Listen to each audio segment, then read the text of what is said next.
Today we're going to be talking about the ClassJuggler billing cycle. The billing cycle are a set of tools that allow you to easily generate new charges, generally tuition charges, for all of your customers, for all of the students in all of the different classes that they're participating in. The billing cycle has multiple steps that'll walk you through basically all of the different things that you would need to do in a typical monthly billing cycle. Let's jump right in and take a look at this. We're going to go to our billing main menu. And from the billing main menu, when we look over on our purple sidebar menu on the left, you're going to see a 5-step billing process that includes everything from customer payments through generating statements to send to your customers. The steps in the ClassJuggler billing cycle are only a guide, and you may be skipping some of the steps depending on the different policies you have at your business and the billing policies you have with your customers. Let's jump right in and talk about these different steps that are part of our billing cycle. When we selected the billing main menu, ClassJuggler drops us right on step 1, which is called customer payments. Essentially, customer payments is a screen where it's easy to do quick one-click payment recording for any of your customers. It's also the same screen where we can access batch payment processing for any customers that have provided a credit or debit card on file and permission to collect their balance due on a periodic basis. The reason we start at customer payments is to ensure that prior to starting a new billing cycle, you've recorded all of the payments you've received to date, such as any additional cash or checks or possibly one-off credit or debit card payments that you need to make. Using the customer payment screen is simple. If I'm on the manual customer payments tab, all I need to do is click on the name of a customer, and that'll immediately bring up the input payment window, which makes it really easy to do one-time payments for any of my customers. So assuming we've brought all of our customers' accounts up to date with any payments we've received, the first actual step of the billing cycle we would jump into is the PostLate Fees. The PostLate Fees is an entirely optional step. If you have a very strict late fee policy for your business, you can set up some rules in the preferences of ClassJuggler that define what your late fee policy is and what the amount is if someone is late on their account. Let's take a quick look at this. So before we actually look at processing some late fees, let's talk about where we set up the rules for this. I'm going to go to my preferences main menu, and I'm going to go to my payment terms screen first. And the payment terms screen is where I define the due date and the late day of each month for when payments are considered due and when they're considered late. So in this demo account, I've set up that I want my customers to pay me by the 1st of each month, and they have all the way up through the 10th of each month to pay on time. If a payment is received on the 11th or later, that would be considered late and would then trigger the late fee policy in the system. So this screen, this particular preference screen, defines the rules of my billing cycle. There's another screen that's important to late fees, and that's the payment groups. And if we come down our billing and invoicing section on our preferences, you'll see the payment group screen right there in the menu on the left. I'm going to go ahead and select that. And this is where I can define a number of payment groups. Each customer will belong to a single payment group. Each family, each customer belongs to a single payment group. And what that payment group can define is either a family-based tuition discount and or a late fee type and amount. So let's take a look at my most commonly used payment group, which is my monthly payment group.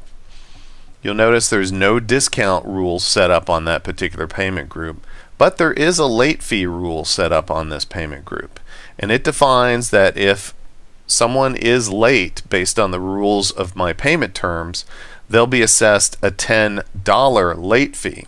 I also have the option of setting percentages if I wanted, just by changing the late fee type column to from the dollar sign to a percentage. And that allows you to do a calculated late fee based on the balance of someone's account. So these are the two critical preference screens that define the billing cycle rules surrounding late fees. So let's go back to our billing main menu and then back to step 2, PostLate Fees. And what I'm going to do is select my monthly payment group, and ClassJuggler is going to tell me the total number of customers that are in that payment group. And then I've got a few other options for defining how I want this late fee billing cycle step run.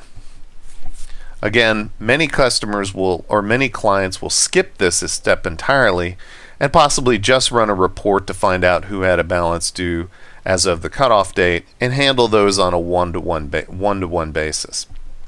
But if I have a very strict late fee policy, I'll go ahead and run the step 2 post late fees based on the rules I've established under my preferences. So the way I like to run my late fees is based on the current total balance due of each customer. I'm going to establish a late fee cutoff date based on the billing cycle. So I know today is the 12th of January. So anyone who still has a balance due as of the 11th of January, again, the rules for the late date on my payment terms, that will allow them to be calculated as a late balance due.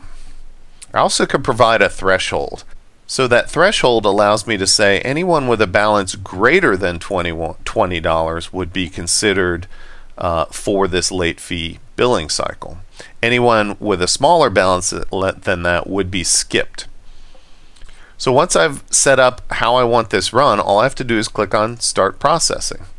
ClassJuggler is going to let me know you've chosen to post your late fees. It tells me what the rules are, and then says, are you ready to go ahead and post these late fees? I'm going to say yes.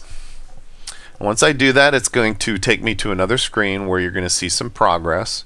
And it's usually pretty quick. So you'll see it went through 362 customers and generated actually 79 late fees. So I had a large number of customers who had a balance due as of January 11th, meaning that they did not pay me on time. So let's take a look at what was generated from this late fee billing cycle. I'm going to click on the button that returns me to the late fee and review results screen. So here we are back at post late fees, and now if I look at my history log down at the bottom of the screen, I'll see that here on the 12th of January is when I ran my late fee billing cycle. And it gives me those same statistics that I saw at the end of the run. And I can click on this view edit action, and it'll take me into a screen where I can actually review each and every one of the late fees by customer name for a quick review. And this is great for spotting inconsistencies or where there might be a customer that shouldn't be assessed a late fee due to some other circumstances. It's also a convenient screen for voiding out an individual late fee. So if I chose a particular customer, let's say Maria Quintero, and I said, oh, she had called me the day before about her balance due, her credit card was stolen, so I'm going to go ahead and void that late fee. So she's not going to be assessed that in this particular billing cycle. And then that particular transaction will be voided. It'll also show up in red in the review screen. So I can see at a glance that I have voided one of my late fees that I generated during this billing cycle. So I'm going to go back, and you can see just how easy it is to run that particular billing cycle step prior to us going on and generating new charges for this particular month. Let's talk about the next step in the billing cycle, which is called Prepaid Tuition. Now this is a special step and again is entirely optional. It's designed to allow you to accept a prepayment for multiple months of tuition from a single family for all the students and all the classes that they're participating in. This is great if you want to offer discounts for prepayment, and you do want to record those charges all in a single period of time. So one thing I can do if I wanted to run this is, let's say a customer has asked if they could pay for multiple months in advance for a discount. I'm going to go ahead and pick one of my clients, and they have 2 students. Hopefully they are in some classes. So I've chosen Shauna Barr, and I'm going to start her prepayment in February of 2017. And I'm going to extend that out for 6 months. She wanted to do a 6-month prepayment, and because of that, I'm going to offer her a 10% discount off of all those classes for prepaying me for 6 months in advance. You'll see ClassJuggler provides us with a nice description of the tuition charges that it will be generating. It says 6 months prepaid tuition, February 2017 through July 2017. I'm going to go ahead and click on Start Processing. ClassJuggler is going to ask me to confirm that, review that, and say, great, let's go. And then it's going to start generating some statistics for me. And once it's done, I'll see the final statistics. It's 100% completed. It went through 12 students. Again, that's cumulative, so we're talking about 2 students for each of the 6 months. So it processed 6 student charges for a total of 30 classes during that entire 6-month period, for a total of $1,300 in tuition. You'll see the discount has already been calculated at $130. Remember, we said 10%. 10% of $1,300 is $130. So the total we're going to bill that customer is $1,170. So I'm going to go ahead and close this. And again, just like most billing cycle steps in ClassJuggler, it generates a nice history log entry down at the bottom of the screen, which lets me review all the details of that particular billing cycle step, so I can see if there's any issues or anything that I need to review and deal with. So here we can see each of the charges that was generated, and each of these charges is given a specific description for prepayment. The PP stands for prepayment, February 2017 tuition, and then it's going to have the student's name and all the particulars about the tuition is charging. And you'll see the discount applied to each one of those classes as it's posted, which makes it very easy to see the discount provided. And I'm going to click Go Back, which is going to take me back to the main Prepaid Tuition screen. So again, this is a powerful tool. It's designed to deal with one family at a time and deal with multiple month prepayment of tuition. And again, it's an entirely optional step, but it's quite useful in certain circumstances. Now let's get on to step 4, which is the main billing tool in ClassJuggler for your class tuition, and it's called Step 4 Post Tuition. So generally I would be running this around the first or the second day of each new month to post those new charges for the current month. In this case, I can still run it any day of the month that I want. I'm a little late in the month. I'm on the 12th of January, which is fine, but I'm still going to generate my January charges. ClassJuggler is going to ask us which payment group we want to deal with. Again, this is a group of customers. Every customer belongs to a single payment group only. So I can group customers into different payment groups to generate my tuition charges separately and keep those families separate. So I've chosen my monthly payment group. I'm going to make sure that the month and year are set exactly the way I want them, January of 2017. Then I have 2 other options. You'll notice there's an option called Include $0 tuition charges. There are sometimes circumstances when you'll enroll a child into a class at $0, and the reason you do that is to show the value you're providing to that family, to that customer for that class.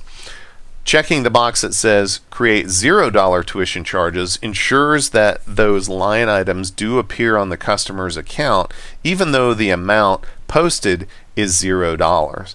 There's also a second post-tuition option called prorate monthly tuition charges.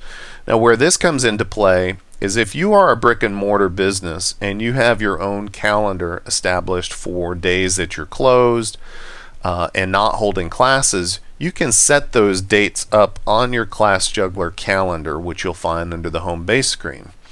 Those closed dates will trigger ClassJuggler when this option is checked in the post-tuition billing cycle to look at the number of classes held in that month, the particular tuition rate that was assigned to that class for that particular student, and it'll make a calculation of a discount based on that particular date that has been factored out of the normal schedule for that class. So if I had a class that was $100 a month, and I had marked one of the days that that class met closed on my calendar and checked this box and ran my post-tuition billing cycle, the January tuition for that class would only be $75 because I'm going to deduct one of the 4 classes that occurs in January, in essence a quarter of the cost, or $25. So I would only see a $75 charge on that particular month for that particular class. Moving forward, if the next month didn't have any closed dates, the full tuition charge would be posted for that class. I'm going to go ahead and select both of those options. And again, it's simple. All I need to do is click on Start Processing. ClassJuggler is going to ask me to confirm that I am ready to do this. I'm going to say OK. And again, it's going to take me to another screen. It's going to start telling me what it's doing, what processing step it's on, and what percentage done it is. And once it's complete, you'll see it has completely generated at 100% progress. It's gone through 362 customers, 387 students in all of those families, a total of 569 classes that are enrolled in by those students, and it ended up generating 375 charges for those classes. So it could be that some of those classes are not active, or the students have flat tuition, so it wouldn't generate all the same charges. But these statistics are really nice for reviewing the results of your post-tuition billing cycle. And I can see the entire total of tuition that's been posted, in this case $26,335 in total tuition. And again, I'll click back on this button, which will return me to the post-tuition screen. And ClassJuggler has generated a nice historical item that I can review and see all of the details of every one of those charges that was generated during this billing cycle.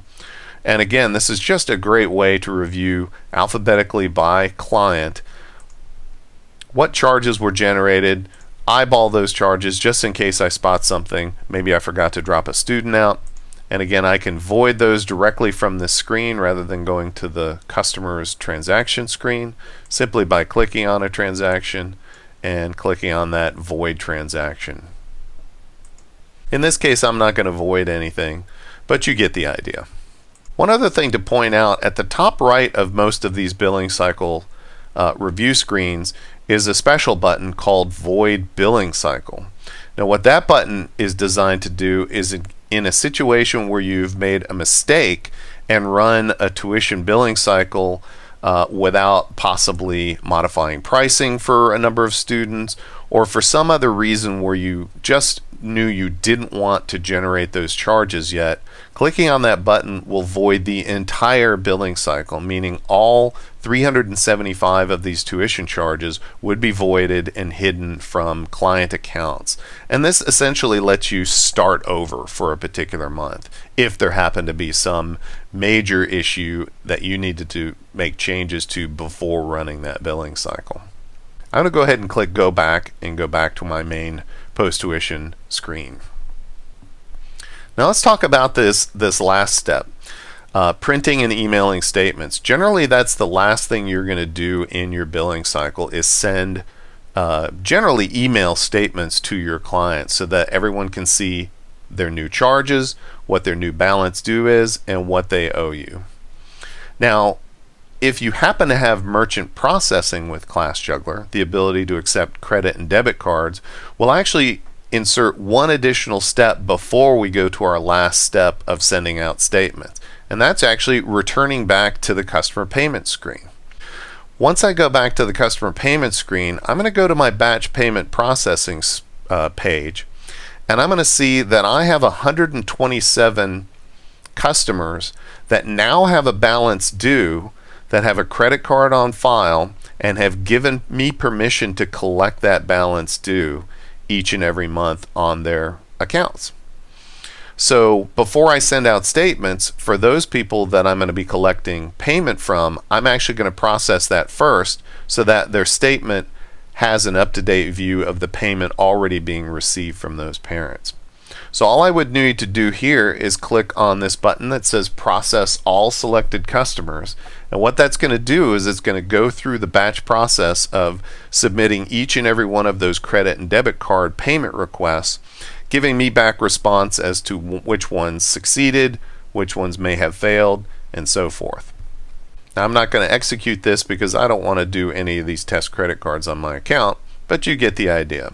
And again, just like all other ClassJuggler screens, you're going to have a nice review page which will allow you to look at the results of that batch payment collection just by clicking on that particular run. And the really nice thing about the review screen for customer payments, batch payments, is not only is it going to show you each and every credit card that was run, but you're going to see indications in yellow of cards that failed for some reason or another. In this case, that particular card was declined for its $22 payment. Here's another one. You're going to see declined. You're going to see card expired messages. You may also see accounts over their limit. There's a number of reasons for why any particular payment could be rejected by the processor. So this is a great place to go after I've run my batch payment collection. And there's also two actions that are part of this particular batch payment collection screen, which makes it easy to communicate to my customers after I've run my batch payment collection. You'll see these two buttons just underneath the statistics for this particular run. The first one is email customers with rejected payments. Clicking that will take me to my email template manager where I can select my monthly payment decline notice template that I will already have built and ready to go for any of those parents. And because ClassJuggler knows which ones failed, I don't have to go through review and do these manually. All I have to do is click this one button, choose my email template that says what I want to say to those customers, and click generate. And it's going to email each and every one of them for me, again saving me time and making my billing cycle a very smooth process.